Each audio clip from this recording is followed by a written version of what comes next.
Selamat datang di Deep Dive kita kali ini. Materi yang Anda bagikan ini, membawa kita ke dunia yang menarik banget ya. Sistem penanggalan kuno Sunda, Kala Sunda. Ini bukan sekedar kalender biasa loh ya. Kayaknya ini lebih kayak jendela gitu ya, ke kosmologi, ke kearifan agraris, bahkan tatanan sosial Sunda kuno. Oke, misi kita kali ini, kita coba bongkar strukturnya gimana, terus kita lacak juga sejarahnya. Dan yang penting nih, relevansinya apa sih? Gimana bedanya atau miripnya sama kalender Masehi, Hijriyah yang biasa Anda pakai? Siap ya? Yuk kita bedah. Hal pertama nih yang langsung kelihatan dari materi Anda, Kala Sunda ini punya kayak dua mesin utama gitu ya. Ada Kala Surya Saka, nah ini jelas ya, basisnya matahari, solar. Betul. Ini pasti krusial buat pertanian kan? Menentukan musim tanam, panen, sampai disebut kaki kahyangan Batara Surya. Itu dalam banget artinya ya? Iya, dalam sekali. Sebutan puitis itu kaki atau mungkin lebih tepatnya fondasi kahyangan Dewa Surya. Itu nunjukin betapa fundamentalnya peran matahari. Bukan cuma jam kosmik aja, tapi kayak pilar kehidupan gitu, apalagi buat masyarakat agraris kan? Nah, selain sistem surya itu, ada juga Kala Caka Sunda. Yang ini nih yang kayaknya lebih sering muncul di naskah-naskah lontar atau prasasti gitu. Oh gitu. Basisnya memang perputaran bulan mengelilingi bumi. Tapi, ini kuncinya nih. Dia itu tetap diselaraskan sama siklus matahari. Jadi jatuhnya sistemnya itu lunisolar. Lunisolar ya. Jadi kayak mencoba menggabungkan kebaikan dari bulan dan matahari gitu. Biar pas. Tepat sekali. Biar pas buat kebutuhan mereka. Coba deh kita lihat struktur Kala Caka ini lebih dekat ya. Pertama, hari atau poe. Oke, poe. Ini beda sama Masehi yang mulai tengah malam atau Hijriyah pas maghrib kan. Poe Sunda itu mulainya pas fajar, meletek panon poe. Wah, pas matahari terbit ya. Beda ya filosofinya. Iya, beda. Terus ada siklus mingguan, namanya Wara. Ini juga menarik. Ada dua lapis dia. Ada Saptawara. 7 hari ya, kayak Minggu sampai Sabtu. Iya, miripnya kita. Dan ada Pancawara, ini siklus 5 harian pasaran. Manis atau legi, Pahing, Pon, Wage, Kliwon. 5 hari pasaran, ini yang sering kita dengar juga ya. Betul. Kombinasi keduanya ini, 7 dan 5, jadi siklus yang lebih gede, 35 hari.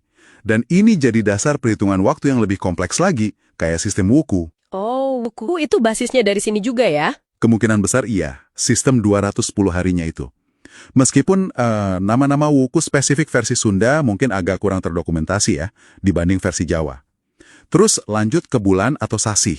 Ada 12 juga dalam setahun. Jumlah harinya gantian, kadang 29, kadang 30. Mirip Hijriyah dong kalau gitu? Mirip banget sama Hijriyah. Total setahunnya jadi sekitar 354 sampai 355 hari. Lalu, tahun atau warsih. Nah, ini unik nih. Nama tahunnya pakai nama hewan.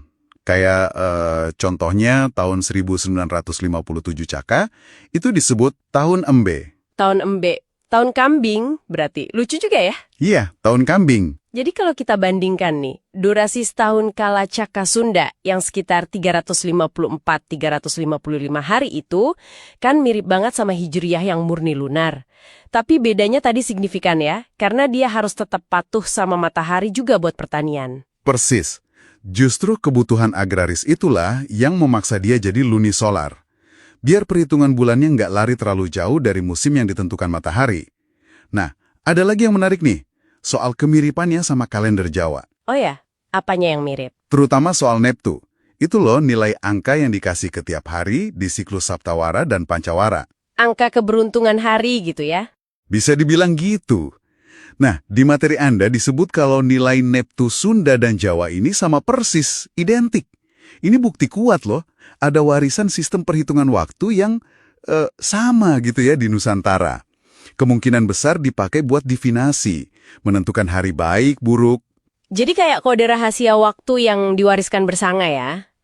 Terus ada klaim akurasi yang, kedengarannya agak fantastis ya. 80.000 tahun? Betul sekali. Ada catatan dari peneliti ahli sastra Mijaja yang bilang kalau perhitungan Kala Sunda ini bisa akurat sampai 80.000 tahun. Ini bukan angka main-main ya. Bukan. Ini kayak mengisyaratkan adanya pemahaman astronomi dan sistem koreksi matematis yang Wah, canggih banget di zamannya. Yang mungkin detailnya sekarang kita agak susah ya melacaknya. Bayangin aja observasi langit yang seteliti itu. Luar biasa sih memang kalau beneran begitu. Kalau secara sejarah nih, sistem ini kira-kira setua apa sih dan kapan masa jayanya? Jejaknya bisa ditarik jauh ke belakang, sampai era prasejarah katanya. Tapi penggunaannya jadi intensif banget itu pas zaman Kerajaan Pajajaran. Pajajaran ya? Ya, sumber Anda kan menyoroti perannya dalam mengatur sistem ladang berpindah, ngumah, khususnya buat padi. Dan ini bukan cuma soal makan, tapi sakral banget. Oh iya, ada hubungannya sama mitologi Dewi Seri itu ya? Betul, Nyi Pohaci Sang Hyang Asri. Jadi kalender ini benar-benar jadi detak jantung kehidupan agraris dan spiritual mereka saat itu. Menyatu banget ya. Tapi kok sekarang kayaknya nggak dominan lagi ya? Kenapa tuh? Ya, pengaruh kalender Mataram yang merupakan gabungan Jawa Islam itu cukup kuat ya. Perlahan-lahan menggeser dominasi Kala Sunda di tatanan yang lebih formal. Oke. Tapi intinya tuh nggak hilang sama sekali. Perhitungan dasarnya, praktik ritualnya, itu terus dijaga sama komunitas-komunitas adat. Contoh paling hidup, paling nyata, ya yang disebut di materi Anda itu, masyarakat Baduy di Kanekes, mereka punya sistem kolenjer. Nah, ini dia nih bagian yang bikin saya penasaran banget dari tadi. Kolenjer ini bukan cuma kalender buat nandain hari baik tanam padi aja kan? Kayaknya ada fungsi lain yang lebih wah gitu. Jauh lebih dari itu. Kolenjer di Baduy itu contoh etnomatematika, etnoastronomi yang hidup dan berfungsi penuh dalam keseharian mereka. Ada beberapa jenis malah. Ada kolenjer indit-inditan. Buat apa tuh? Itu buat nentuin waktu dan arah terbaik kalau mau pergi-pergi. Biar selamat, biar tujuannya tercapai gitu. Terus ada yang paling unik mungkin. Kolenjer Durujana. Tuh, Durujana. Ini beneran yang katanya buat nyari pelaku kejahatan. Kayak pencuri gitu. Kok bisa sih kalender dipakai buat gitu? Nah, ini nunjukin cara pandang yang beda banget kan? Buat mereka, waktu itu bukan sesuatu yang netral, tapi punya kualitas yang bisa berinteraksi sama peristiwa. Jadi, kolenjer Durujana ini kemungkinan pakai perhitungan rumit. Gimana tuh? Ya, berdasarkan waktu kejadiannya kapan, arahnya kemana, mungkin elemen kosmologi Sunda lain, buat membaca situasinya.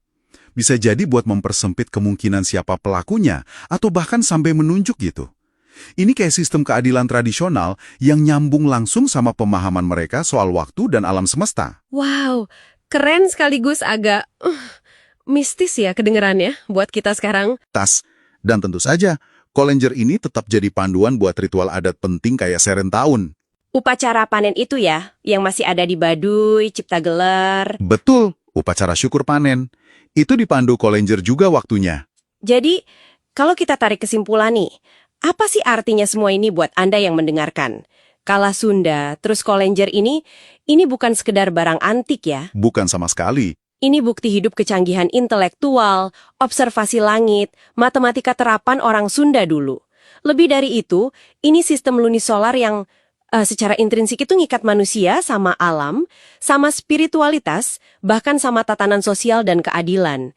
Warisannya ya meskipun nggak dominan lagi, tapi masih ada, masih bernapas. Iya. Dan sebagai penutup nih, mungkin ada satu hal yang menarik buat Anda renungkan lagi. Gimana praktik kayak kolenjer Durujana di Baduy itu yang nyatuin perhitungan waktu yang presisi sama upaya nyari kebenaran atau keadilan komunal gimana? Itu menantang cara pandang kita yang modern ini. Gimana tuh maksudnya? Ya, kita kan sering banget misahin waktu sebagai ukuran objektif aja, sama nilai-nilai moral atau spiritual. Nah, apa yang bisa kita pelajari dari cara pandang yang lebih nyatu ini? Di mana kosmos, waktu, dan etika itu kayaknya jadi satu kesatuan yang nggak terpisah gitu. Coba direnungkan.